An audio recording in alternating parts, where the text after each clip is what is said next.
Hello, नमस्कार दोस्तों। ये है करंट क्लासेस। हम समझेंगे आज नंबर्स के बारे में। तो नंबर्स क्या होते हैं तो सब आप जानते हैं। तो इनका फॉर्मेशन देखते हैं। संख्याओं का निर्माण कैसे होता है। किसी न किसी संख्या को व्यक्त करने के लिए हम 10 संकेतों जैसे 0, 1, 2, 3, 4, 5, 6, 7, 8, 9 का प्रयोग करते हैं। इस संकेतों को हम क्या कहेंगे? अंक कहते हैं। 10 संकेतों की पद्धति दशात्मक पद्धति कहलाती है, जिसमें शून्य क्या कहलाता है? सार्थक अंक कहलाता है, जबकि ये 1 से 9 तक के अंक सार्थक अंक कहलाते हैं। संख्याओं को व्यक्त करने के लिए अंकों के समूह को हम सांख्यिक न्यूमेरल्स कहते हैं। किसी संख्या को लिखने के लिए हम दाईं ओर से बाईं ओर क्रमशः इकाई, दहाई, सैकड़ा, हजार, 10,000, लाख, 10 लाख, करोड़, 10 करोड़, अरब, 10 अरब, खरब, 10 खरब इत्यादि स्थान लेते हैं। जिससे कि ये संख्या है, इसको हम दाई से बाई ओर से पढ़ते हैं। जैसे कि ये दाई हो गया, ये बाई और होगा इकाई, दहाई, सैकड़ा, हजार, 10,000, लाख, 10 लाख, करोड़, 10 करोड़, इस तरह। अब इनकी हम समझते हैं संख्याओं में अंकों के स्थानीय मान तथा जातीय मान क्या होता है। तो पहले हम स्थानीय मान समझते हैं। इसको इंग्लिश में हम प्लेस वैल्यू बोलते हैं। स्थानीय मान जैसे आप समझ गए होंगे, प्लेस स्थान को निरूपित करता है। जैसे किसी संख्या में किसी अंक का वह मान जो उसके स्थान विशेष की स्थिति के अनुसार बदलता रहता है, स्थानीय अंक स्थानीय मान कहलाता है। जिस तरह ये संख्या दे रखी है, इकाई, दहाई, सैकड़ा, हजार, 10,000, लाख, 10 लाख, करोड़, 4 करोड़, 28 लाख, 63,000, 15।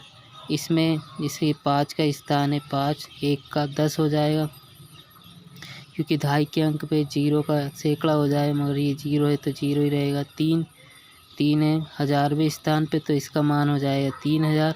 इस तरह हम देख सकते हैं इसके अलग अलग मान आ रहे हैं। इसे 60,000, 80,000, 8 लाख, 20 लाख और 4 करोड़। इस तरह स्थानीय मान हो जाएंगे। चलिए आगे देखते हैं।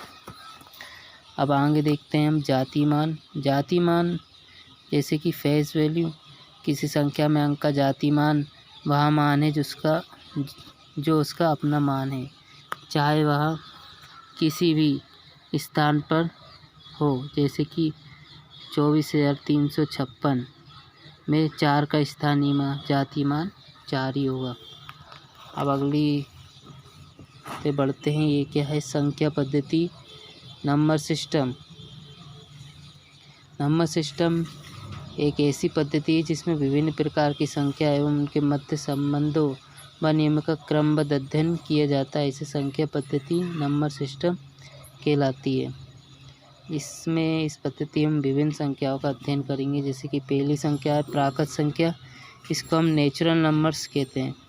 ये प्राकृत तो आप समझते होंगे, इस नेचर में पाए जाने वाली जितने भी चीज़ें हैं, इसे हम गिन सकें, वे संख्या जिनसे वस्तु की गणना की जाती है, उन्हें हम प्राकृत संख्या कहते हैं। जैसे कि 1, 2, 3, 4 कोई भी संख्या दी हो या अनंत तक गई हो, जिसे हम गिन सके, क्या कहलाएगी? प्राकृत संख्या कहलाएगी। शून्य को प्राकृत संख्या नहीं माना जाता है।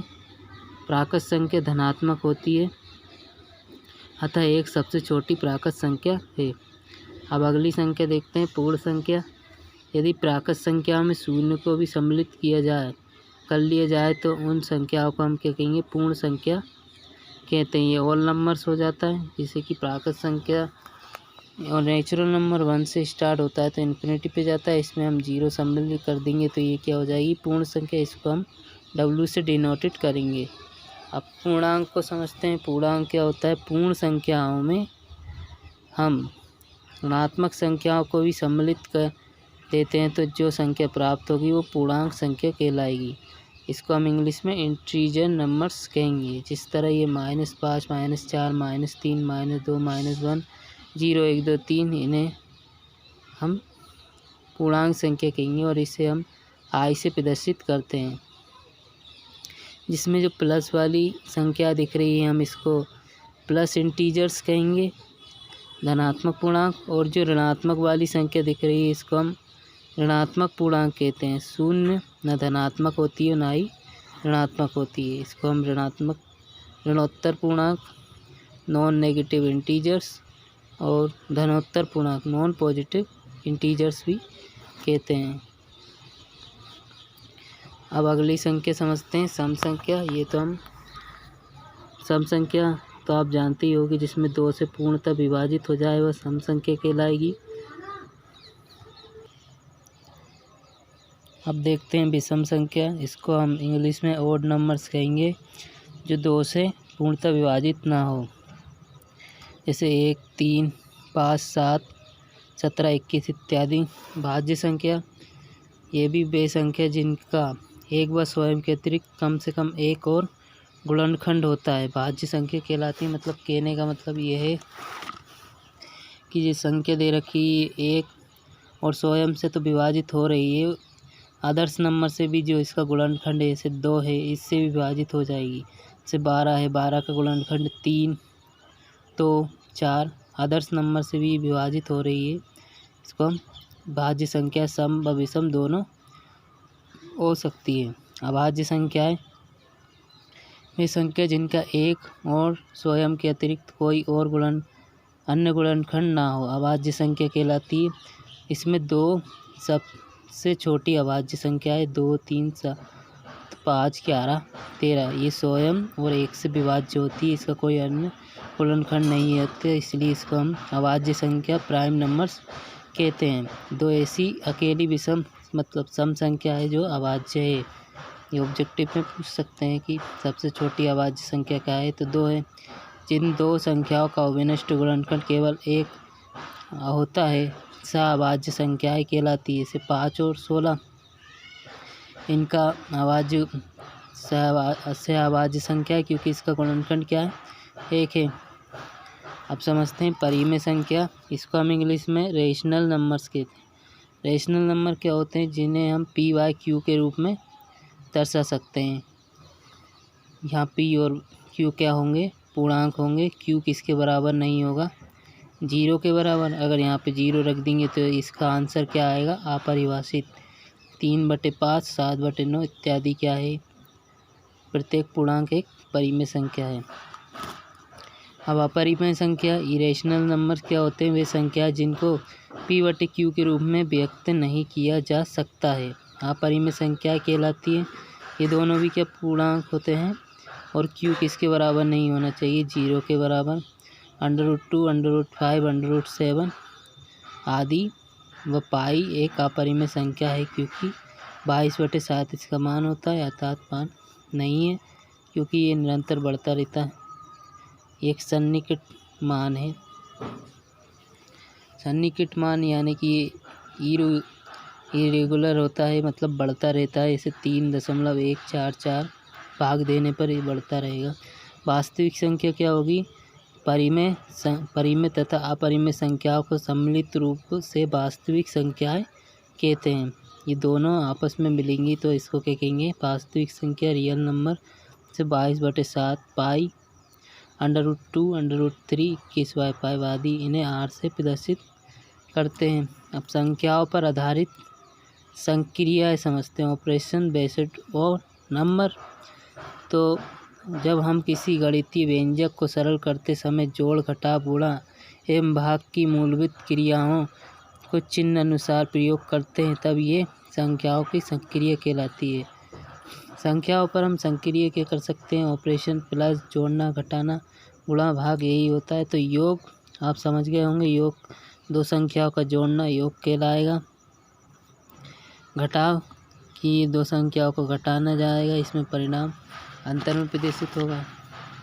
तीसरा है भाग, यदि किसी संख्या को दूसरी संख्या से विभाजित किया जाता है तो इस क्रिया को हम भाग कहते हैं। इसको इस प्रकार के चिन्ह से दर्शाते हैं, डिवाइड से, तो बचपन से ही पढ़ते आ रहे हैं हम।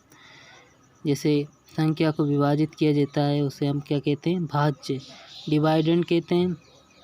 और जिस संख्या से विभाजित किया जाता है उसे भाजक, डिवीज़न कहते हैं। वह संख्या जो बताती है कि भाज्य में भाजक कितनी बार आया, भागफल। और यदि भाज्य भाजक का गुणनखंड नहीं है तो अंत में जो संख्या प्राप्त होती है उसे शेषफल कहते हैं। इसे भाग देने पर हमें ये संक्रिया प्राप्त होती है, जैसे भाज्य बराबर भाजक इंटू भागफल प्लस शेषफल।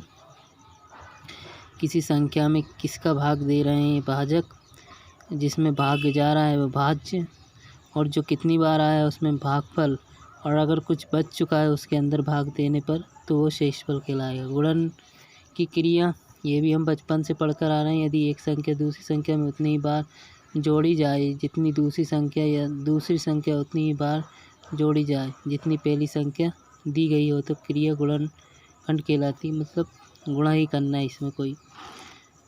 ये पूर्णांक एवं परिमेय संख्याओं से संबंध नियम हम समझते हैं। Law related from integers and rational numbers. पूर्णांक इंटीजर्स से संबंध नियम। पहला योग का समवर्ती गुण, क्लोजर प्रॉपर्टी ऑफ एडिशन। दो पूर्णांकों का योग एक पूर्णांक होता है। इस तरह फॉर ऑल, इसको हम फॉर ऑल कहते हैं, सभी के लिए मान्य होता है। ए बी बिलोंग किसको कर रहा है, इंटीजर्स नंबर को। अगर ये दोनों बिलोंग इंटीजर नंबर को, तो ये योग संक्रिया को प्रदर्शित करेगा। ए प्लस बी भी किसको बिलोंग करेगा, आई को। मतलब ये जो एलिमेंट इसके अंदर हैं ये भी इसके अंदर होंगे, तो ये योग के समवर्ती नियम को दर्शाएगा। अब इसमें योग का क्रम विनिमय नियम, कॉम्यूटेटिव लॉ ऑफ एडिशन क्या होता है। For all a b belong integers, तो इनका क्रम चेंज किया जा सकता है, तो योग बराबर ही होगा। योग का सहचार्य नियम, associative law of addition. For all a b c belong integers. इस तरह सहचार्य नियम, जैसे इस और इसको जोड़ना है तो इस तरह इस और इसको जोड़ा जा सकता है, ये इसका सहचार्य नियम हो जाएगा, एसोसिएटिव प्रॉपर्टी। योग का दसवां अवयव, एडिटिव आइडेंटिटी। पूर्णांक 0, 0 ऐसा पूर्णांक है कि किसी भी पूर्णांक ए के लिए, जिस तरह ए प्लस 0, इसको जोड़ेंगे तो ए आएगा, इसी तरह इसको जोड़ेंगे तो ए आएगा। ये इसका एडिटिव आइडेंटिटी पूर्णांक 0 योग के दसवां अवयव कहते हैं। योज्य प्रतिलोम, इसको एडिटिव इनवर्स कहते हैं। किसी भी पूर्णांक ए के संगत एक ऐसा पूर्णांक माइनस ए होता है जिससे ए प्लस माइनस ए, तो इसको 0 आएगा। अगर इसको इसी तरह लिखेंगे जब भी 0 ही आएगा। पूर्णांक माइनस ए को पूर्णांक ए का योज्य प्रतिलोम कहते हैं। अब समझते हैं गुणा का समवर्ती गुण, क्लोजर प्रॉपर्टी ऑफ मल्टीप्लिकेशन। किन्हीं भी दो पूर्णांकों का गुणनफल एक पूर्णांक होता है। For all a b belong integer, ये भी इससे बिलोंग कर रहा है तो इनका गुणनफल भी इंटीजर से बिलोंग करेगा। अभी हमने योग के समझे हैं। योग में क्या हुआ है, अभी गुणा चल रहा है तो गुणा का जो ये दोनों इससे बिलोंग करेंगे तो इसमें भी वही प्रॉपर्टी लगेगी पहली क्रम विनिमय की। इसका भी क्रम चेंज कर सकते हैं, यही सहचार्य नियम जो इन दोनों का मल्टीप्लाई करके इसमें करते हैं, वही इन दोनों का बॉक्स में करके मल्टीप्लाई इससे कर सकते हैं। इसमें अलग से एक नियम लगता है जो इसमें योग में नहीं लगता, ये वितरणात्मक गुण, डिस्ट्रीब्यूटिव लॉ कहते हैं इसमें। और all a b c belong किसको कर रहा है, इंटीग्रल को। तो इस तरह a bracket a b plus c, तो ये इसके साथ मल्टीप्लाई करेगा प्लस फिर ये इसके साथ मल्टीप्लाई करेगा। इसी तरह इन दोनों अवयव को जोड़कर अगर इससे मल्टीप्लाई करें तो ये पहले इससे मल्टीप्लाई करेगा फिर इससे मल्टीप्लाई करेगा, ये इसका डिस्ट्रीब्यूटिव लॉ कहलाएगा। गुणा का दसमक अवयव, इसमें पूर्णांक 1 होता है। योग में क्या होता है, यहाँ पे 0 होता है इसमें, और गुणा में क्या होगा, 1 होगा। पूर्णांक 1 ऐसा होता है कि किसी पूर्णांक ए के लिए 1 इंटू वन ए होगा, या इसको बदल जाए। पूर्णांक 1 को गुणा का दसमक अवयव कहते हैं। दूसरा, परिमेय संख्याओं से संबंध नियम को समझते हैं। परिमेय संख्या वही पी वाई क्यू, इसमें क्यू किसके बराबर नहीं होना चाहिए, 0 के बराबर। दो परिमेय संख्याओं का योग एक परिमेय संख्या होता है जैसे हम 3y + 3y5 + 9/7 अगर इनको जोड़ेंगे तो जो आंसर आएगा वो भी एक परिमेय संख्या ही आएगा। परिमेय संख्या में योग नियम, सहचार्य और क्रम विनिमय होता है। इसमें हम सहचार्य प्रॉपर्टी यानी कि ये जो प्रॉपर्टी है ये लगा सकते हैं और उसकी क्रम विनिमय की प्रॉपर्टी भी लगा सकते हैं। परिमेय संख्या 0 ऐसी होती है कि प्रत्येक परिमेय संख्या a के लिए इस तरह इसका नियम मतलब a + 0 = 0 + 1। प्रत्येक परिमेय संख्या m/n का एक ऐसा अयोज्य व्युत्क्रम -m/n होता है। इसके लिए m/n प्लस अगर इनको प्लस माइनस माइनस होके 0 अगर इसको आगे कर दिया जाए जब भी यही आंसर आया। प्रत्येक पूर्णांक a को एक परिमेय संख्या माना जा सकता है क्योंकि इसकी अपूर्ण में हम 1 मान सकते हैं। दो परिमेय संख्या का गुणनफल एक परिमेय संख्या होता है। परिमेय संख्याओं के गुणन नियम सहचार्य और क्रम विनिमय होते हैं।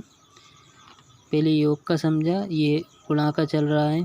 परिमेय संख्याओं के गुणन नियम सहचार्य और क्रम विनिमय होते हैं, ये अभी हम पढ़ चुके हैं। सहचार्य क्या होता है और क्रम विनिमय क्या होता है। परिमेय संख्याओं के योग पर गुणन बंटनीय है। परिमेय संख्या एक ऐसी होती है कि प्रत्येक परिमेय संख्या a के लिए इस तरह गुणा किया जाए तो ये एक ही आएगा। प्रत्येक शून्यतर परिमेय संख्या का एक व्युत्क्रम होता है। धन्यवाद। इसी के साथ आज की क्लास ख़त्म करते हैं। Thank you for watching this video.